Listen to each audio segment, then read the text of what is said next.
Eto na nga mga chong, marami tayong basketball updates. Ano ang problema ng Ginebra? Bakit sila natalo kontra Blackwater Bossing? Cedric Berfield nagsalita matapos ang kanyang night-night kontra Barangay Ginebra sa nakalipas ngang laro ng Barangay Ginebra kontra Blackwater Bossing.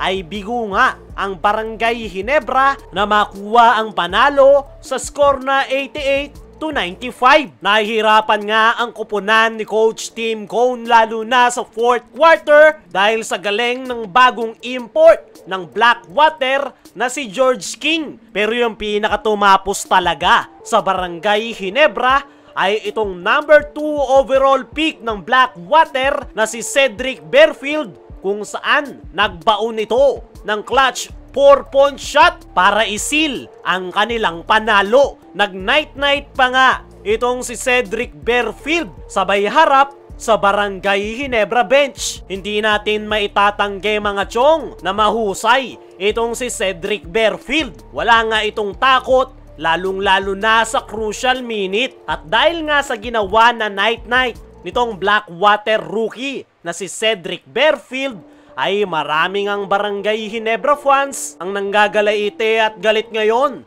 dito kay Cedric Berfield. Kesyo mayabang daw ito at wala pang napapatunayan. Pero normal na nga para sa isang player ang celebration, lalong-lalo na kapag nakabaon ng big time play. Gaya na lang ng ginawa nitong si Cedric Berfield na nagbaon ng 4-point shot para siguraduhin ang kanilang panalo kontra Barangay Ginebra. At ayon nga sa naging latest interview nitong si Cedric Berfield, ayun nga raw yung pinaka-fit na celebration para sa kanyang tira na umuwi na ang lahat at have a good night's sleep. See you next game. Sobrang saya niya nga lang daw talaga at first time niya raw na makapagbaon ng 4-point shot sa crucial minute. Buong game nga raw ay sinusubukan niyang magbaon ng 4-point shot. Hindi nga raw maganda yung kanyang panimula. Mabuti na nga lang daw ay pumasok sa crucial minute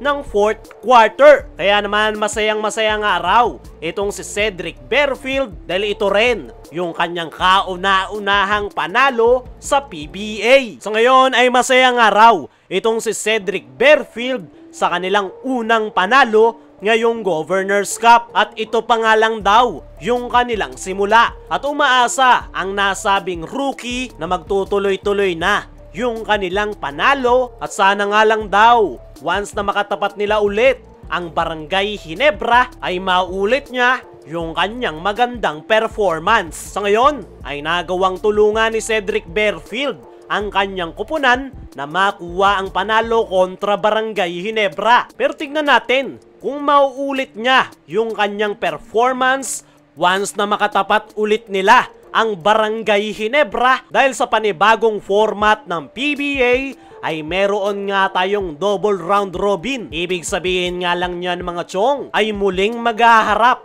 ang Blackwater Bossing at Barangay Ginebra. At dyan nga natin makikita kung magna-night-night pa rin ba itong si Cedric Berfield o makakabawi ang Barangay Ginebra. Kung si Cedric Berfield ay nagpaliwanag sa kanyang night-night gesture kontra Barangay Ginebra, ano nga ba yung naging problema ng Barangay Ginebra kaya sila natalo kontra Blackwater Bossing? Hindi na nga natin patatagalin yan.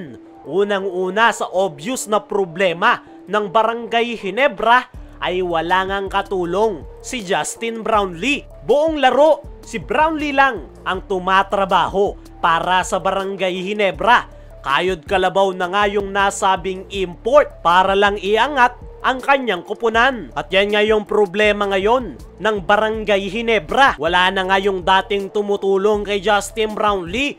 Gaya na lang nitong si Christian Stan Hardinger na tumatrabaho sa loob ng painted area. Ngayon na wala na si Stan ay isa nga yan sa trabahong nadagdag kay Justin Brownlee. Imbes na nakafocus lang ito sa wing position kung saan siya mas effective, ay napipilitan si Brownlee na tumulong sa loob ng painted area. Sa pa sa kasangga noon ni Brownlee ay si Stanley Pringle. Magaan nga noon yung trabaho ni Brownlee dahil meron siyang mga kasama pagdating sa opensa. Pero ngayon, solo na ni Brownlee at wala na nga itong katulong. Kaya pag nalalockdown si Brownlee ay wala nang other option, si Coach Tim Cone. Sa pa sa naging problema ng Barangay Ginebra ay butas yung kanilang painted area. Yan nga yung trabahong naiwanan ni Christian Stan Hardinger. Yung pumalit kay si Stan ay itong si Isaac Go. Pero hindi niya nga magampanan yung kanyang role at maraming ang Barangay Ginebra fans ang nakakapansin